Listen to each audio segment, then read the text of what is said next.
Happy holidays. Welcome to the Blueprints 2023 Holiday Show. I'm Bodine Sanders, your producer and host. Today we have two special guests, and it's their second appearance on the program. We have Reverend Dr. Stanley G. Smith, presiding elder of the historic Philadelphia Mother District AME Church, and Father Robert P. Hagan, O.S.A., Order of Saints of Augustine, Prior Provincial, Province of St. Thomas of Villanova. Here's my first question. First of all, welcome to you both. Thank you. My first question. Good to be here. What role should or does belief, faith, and tradition play during the holiday season? Father Rob, we'll start with you and we'll work our way around. You know, the question is a good one because I think it offers us all the opportunity to stop and pause. You know, life for so many of us can be like we're a hamster on the wheel, you know, and you go to work and you got all these social engagements and things and bills to pay. And before you know it, you just feel like you're just running from one thing to another. And for all of us, we can lose a sense of our why, our sense of purpose, our sense of connection to our higher power and to each other. And so the holidays are a great opportunity for us to hit the pause button, to stop, to reflect, and remember, you know, kind of what it's all about, that we're all in this together. And maybe we come from different traditions or different faith perspectives, but we have so much in common to kind of center on if we just remember and slow down and take some time. Elder Smith? Yes, and I certainly concur, Father Rob. It is definitely a time to remember and reflect. I would add, reflect on the many blessings that we've received from our Maker, regardless of what faith you come from. You are being blessed in some way, shape, or form. Hit the pause button. Take the time and stop and give the credit to whatever Almighty you subscribe to for the blessings that He has given to you. Not to mention the obvious things of being able to come together with your family and enjoy your faith together. But I would key on remembering how you received and who you received the blessings from. And you both know my story. You read my book.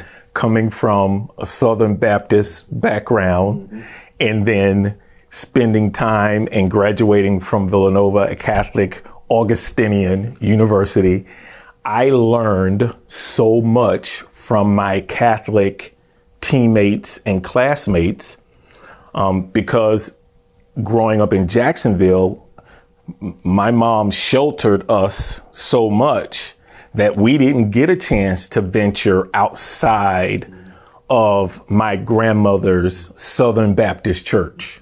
We didn't. My mom kept tight rope on us because she was raising 4 kids on her own, right?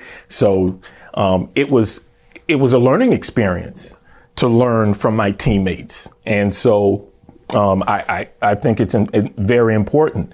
Here's my next question. How should communities come together during the holiday season to foster a sense of unity and goodwill? Well, you know, the world is a challenging place right now, obviously, and our country. There's a lot of polarization. There's a lot of focus on what divides us and how different we are. And but again, there's an opportunity here to focus on the things that we have in common. And the similarities that we have. Everyone, I don't care where you come from. Everyone out there is struggling with someone or something. Broken relationship, trouble with finances, health, whatever it may be. Struggle can unite us to understand that we're in solidarity with all of our sisters and brothers. And then, you know, to take it another step further to say, you know, particularly during this season, but not just in this season, how could I help my brother or my sister? You know, one of the best ways to kind of get out of yourself to get out of your own funk, maybe your own negativity, or maybe a little darkness within yourself, is to look for a way to help somebody else.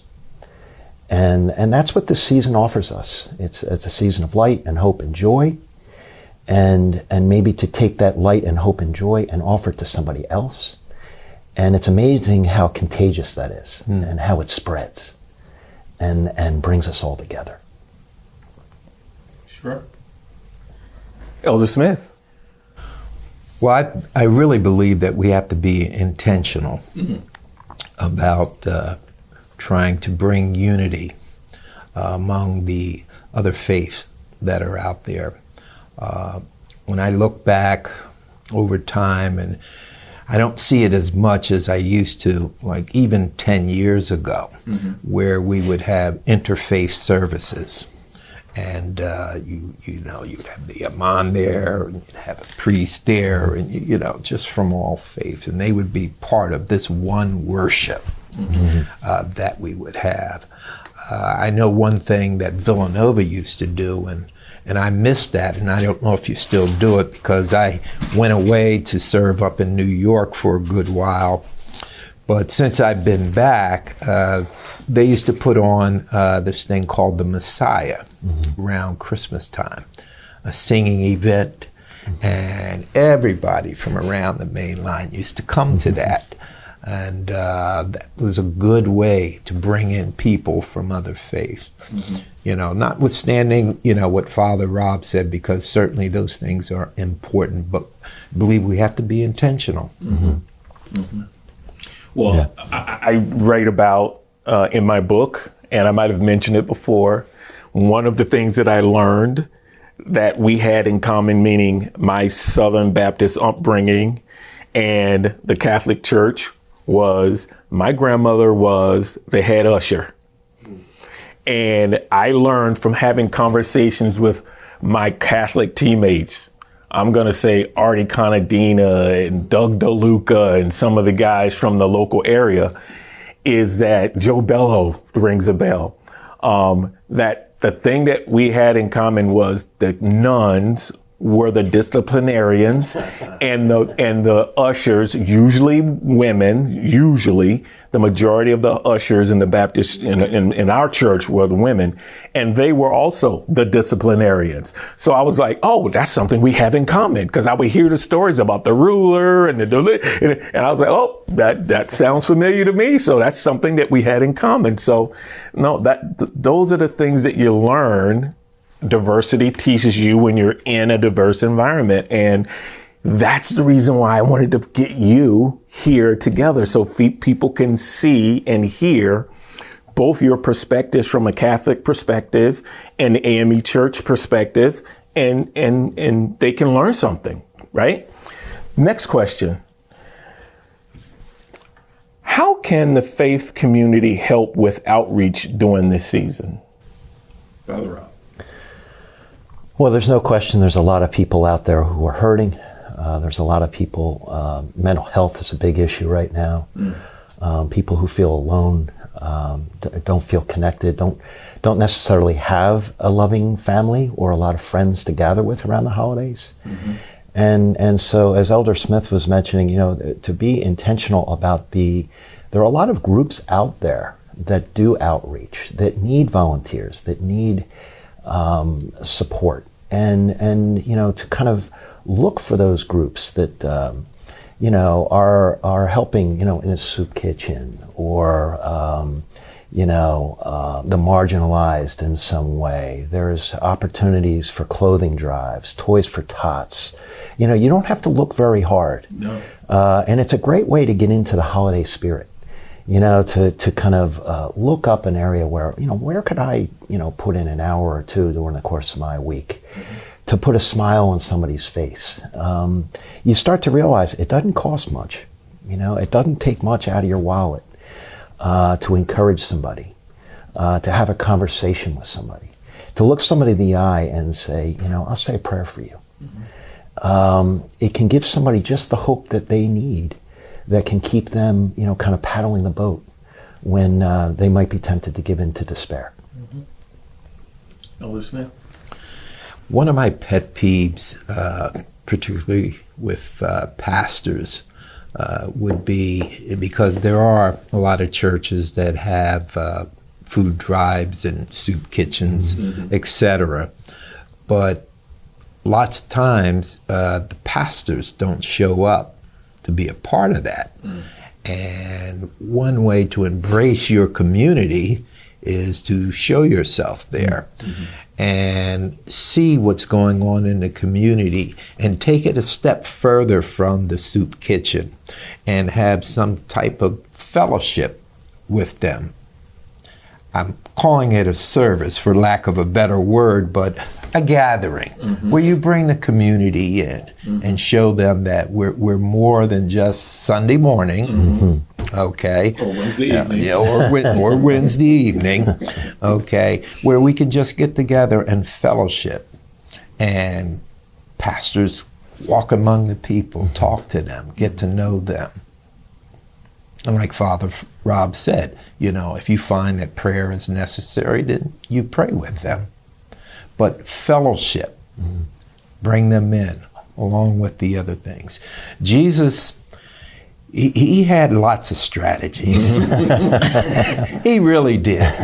And the 2 times in the Bible that records about him feeding the 4,000 and then feeding the 5,000, okay. He fed them to get them there, that he would have their attention. So that he could go forward with what he was all about. Okay, so in our food drives, in those things of that nature, we're bringing the people in. Okay, now let's move on and really fellowship with them.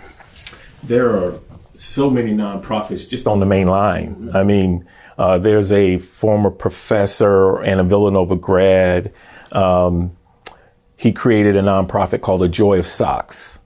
And basically he collects brand new socks and gives them to homeless shelters, because most people assume folks who need help from homeless shelters, need just clothes and need just shoes, but they need socks too. So that's just an example. Obviously we can name all kinds of, Phil Abundance and organizations that, collect food and feed the homeless and feed those who need food. So there's a number of, you're right. All I have to do is just technology, Google it, find something in your neighborhood. You don't have to go far and you don't have to do much. So that great advice.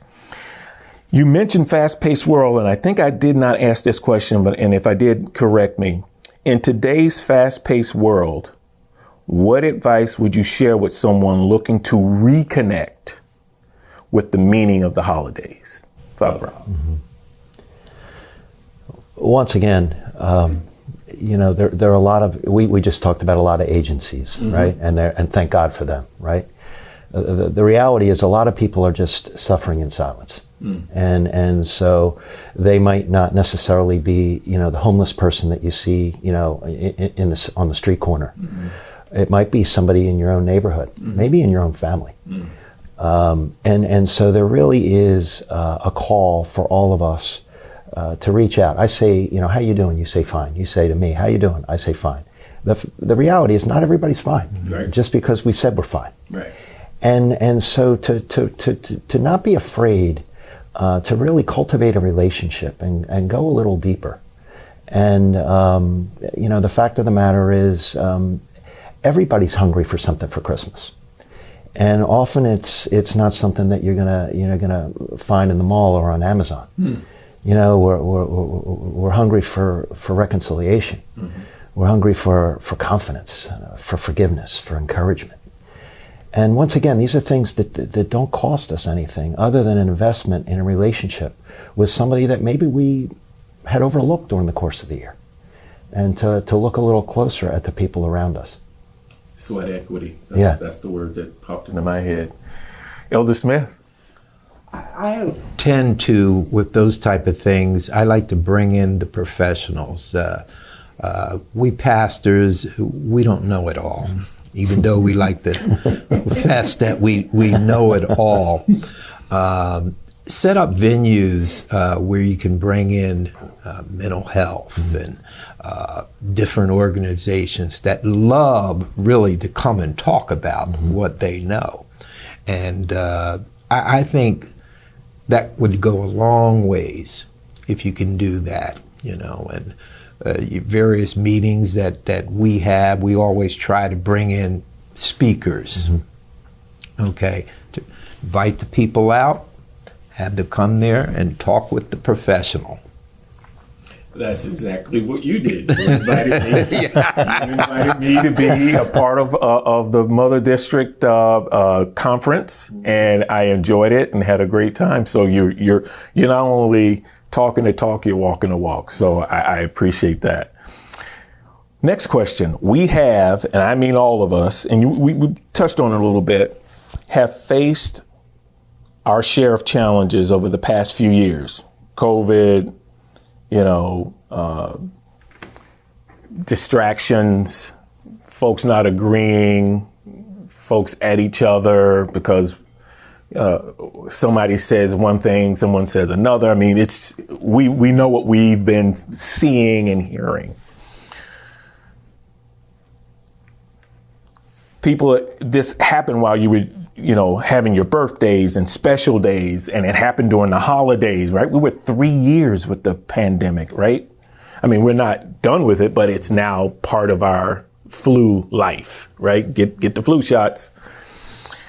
What role does faith play in finding hope and joy based on what we've been through?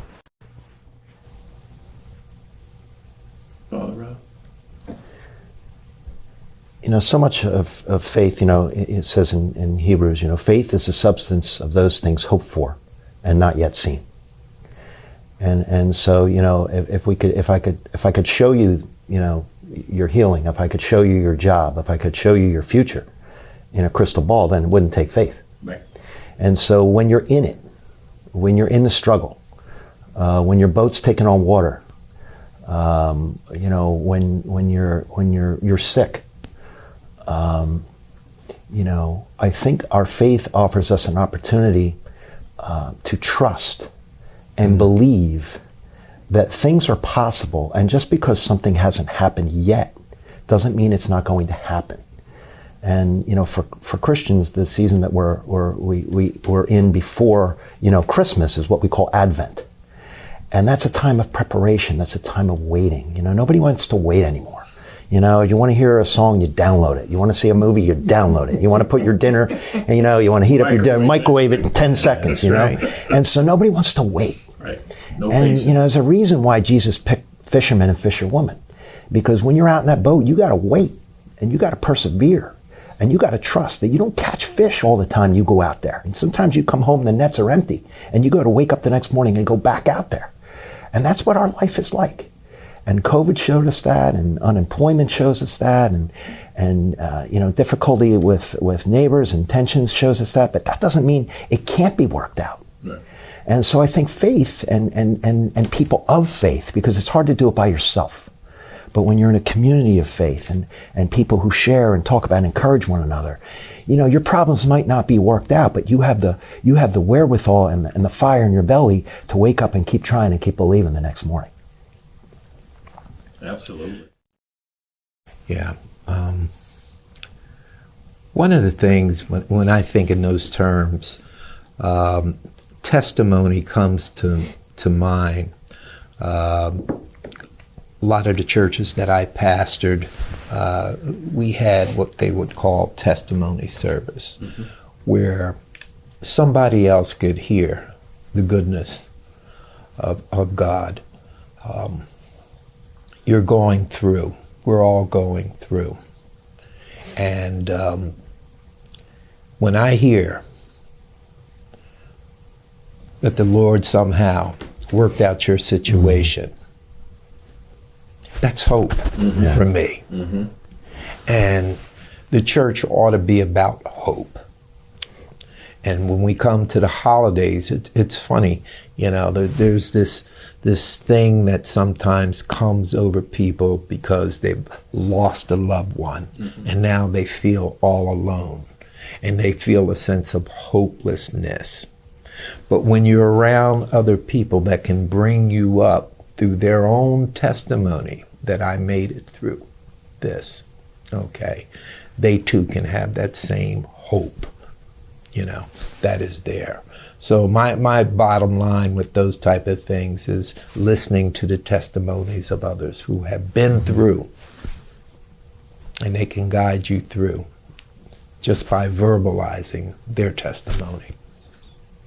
And I think of the choir singing, gospel music, or music in general, holiday music.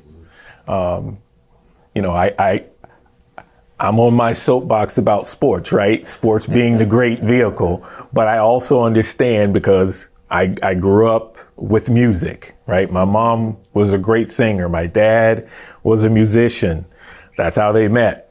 But I understand that the arts and different types of arts can bring people together and uplift people, right?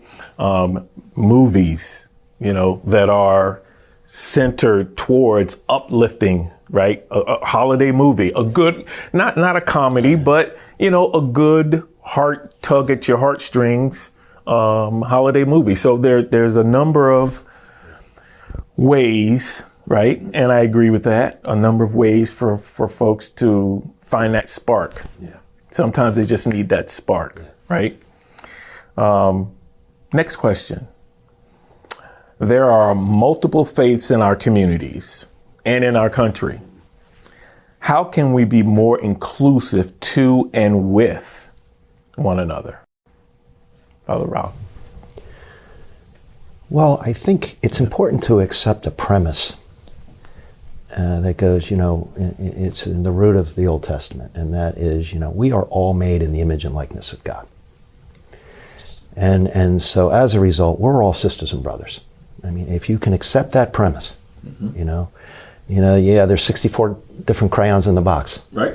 But we're all crayons, and that we're rooted in our diversity, in something deeper, as human beings, as children of God. I mean, if you can accept that premise, then you start. It alters your perception, your perspective as you go about your day. This person voted differently than I do. This person has different color skin than I do. This person is wealthier. This person came from a different zip code. Okay, all of that. But are we not all still sisters and brothers? Yes. And to just accept that foundational premise and then allow yourself to treat one another that way. And as Elder Smith said, when you witness that, in the face of all that's going on in our world, when you witness that, where people treated one another, as a sister or brother, in some act of kindness, in some act of generosity, it inspires you. And it helps us remember that is what it's all about. That we're all here for a little speck of time. And, Mark Twain says, the two most important days of your life, the day you're born and the day you figure out why. And we know why. And then to start to live your days out that way. And it maybe helps you let some of the other stuff go and focus on the main thing, and treat each other that way with love and compassion. Elder Smith? Yeah, I concur that, we all have feet of clay. So we're all the same as far as that's concerned. But we do have differences. And we don't all think alike. But in this world, God made us that way. Why can't we start to embrace the differences that we bring to the table? Knowing that difference might be the key to success of the whole. Yeah. Of the whole that we have there. He made us different for a reason. He really did. And I think you'll find, like, even when it comes to the secular world of working, the more differences you have, working on a project, whatever that might be, the more success you will have at that. And I think the same thing in our walk of life. You know, we just got to find a way to bring this thing together. Yeah. And that's why I use sports. That's a way to transfer those skills that you learn, especially if you have a good teacher. And what I mean by teacher, a good coach, because a coach is a teacher, right? And you have that foundation, which is, what do we all have in common? Well, we all want to win, right? We want to play, but we also want to win. We want to be part of something special. But it's also the process of building up to. We got to practice. It's not just we want to win and we go out and play and win. No, there's a beginning, a middle, and an end, right? It's the process, right? And if you don't enjoy the process, the chances are the end result isn't going to happen, right? So, yeah, I mean, that's the purpose that I started the show. So I can get great perspectives, right? And allow folks to share those perspectives so they don't think it's just me. As I say to folks, I am not a preacher, I'm not a pastor, and I'm definitely not the Pope. But I absolutely want leaders to come in and share their perspective so folks can hear it. Because I think it makes a difference, right? And if I can just add just a quick tidbit. Look for the win-win in the situation. Now, in sports, obviously, you got to have a winner. That's different. But in life, right. Okay, right. If I can find a win for you and a win for me, I think, again, we'll be better for it. Awesome. Yeah. Yep. We're getting close to the end. So one more question, I think. How can we maintain the holiday spirit beyond the holiday season and work towards holding that spirit for the entire year? Father Rob. Yeah, I love the question. You know, everybody gets enthusiastic. You put the tree up and the lights are up. You know, people make New Year's resolutions. You know, in February, all the resolutions are busted, you know. And you know, you use a lot of reference to athletics, and you know, I spend a lot of my time working with a lot of our collegiate athletes, and I will say that, you know, your faith is like a muscle, you know, and it's got to be exercised, and not just once in a while.